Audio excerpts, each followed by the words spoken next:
Start 3 Jashwant નિજાનંદીના મંગલ પ્રેમ પ્રણામ।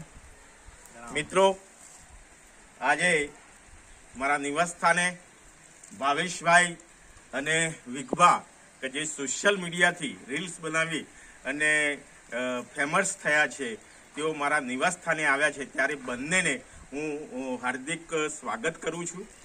તેઓ આજે રીલ્સ ઉતારવા માટે જૂના ભવનાથની અંદર ગયા હતા અને જૂના ભવનાથ એમને મહાદેવના દર્શન કર્યા। થોડાક સમયમાં 4-5 દિવસનો શ્રાવણ પણ ચાલુ થઈ રહ્યો છે, ત્યારે એમના જોડે જાણીએ કે મંદિર જઈ અને તમને શું અનુભૂતિ થઈ। ભાવેશભાઈ।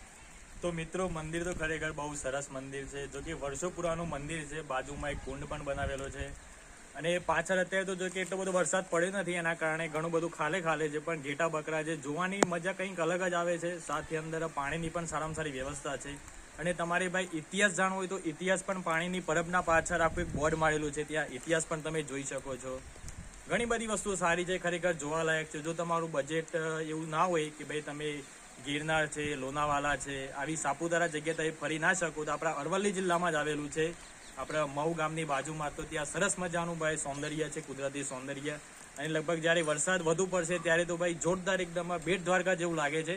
તો મિત્રો, જરૂરથી તમે પણ અહીંયા આવજો અને વિઝિટ કરજો, બહુ સારામાં સારું લોકેશન છે, જગ્યા છે સારી। બહુ જોરદાર વાત કરી મિસ્ટર ભાવેશભાઈએ। બહુ પૌરાણિક મંદિર છે અને સ્વયંભૂ શિવલિંગ છે। એ તમે એ મંદિરની અંદર ગયા હશો તો શિવલિંગ એ નીચે ગયેલું છે।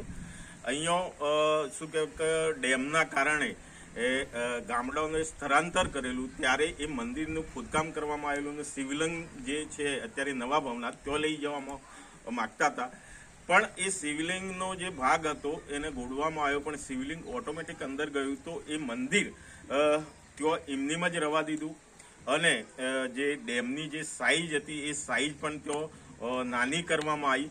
અને એ મંદિરના પાછળ જે કુંડની વાત કરી કે જે પાણીનો કુંડ છે, ત્યાં વર્ષો પહેલા ચમન ઋષિનો આશ્રમ હતો અને એ આશ્રમની અંદર ત્યાંની માટી અને પાણી, આ ભૂમિની, આ ટોટલી અત્યારે જે ઊભા છે ભૂમિની માટી અને પાણી, ત્યાં રક્તપિત્ત અને અમુક રોગીઓ ત્યાં આવતા અને એ માટી અને પાણીથી એ સ્નાન કરતા અને એ સ્નાનથી એમના પોતાના શરીરના તમામે તમામ રોગ મટી જતા। કોડ છે, સફેદ ડાઘ છે, આજે પણ તેઓ પૂજારી તમે માગો તો તેઓ આપે છે। ઘણા જે શ્રદ્ધાળુ છે તેઓ આવે છે અને ભવનાથ બાબાજીના દર્શન કરે છે। આપણી સાથે વિક્રમભાઈ પણ છે, વિગભા પણ છે, તો વિગભા પણ કંઈક કહેશે। વિગભા, આપ શું કહેવા માંગો છો? કેવી મજા આવી? તમને એવી મજા આવી એ તો વાત કરો, આપણા અરવલ્લીની ભાષામાં વાત કરો। બકરો હા, બકરો રમાડતા હતા સર। તો સર્વેને નમસ્કાર, જશવંત નિજાનંદીના મંગલ પ્રેમ પ્રણામ। જો આપને ટાઈમ મળે તો શ્રાવણની અંદર અવશ્ય એક વખત જૂના ભવનાથના આપ દર્શન કરશો। હર હર મહાદેવ।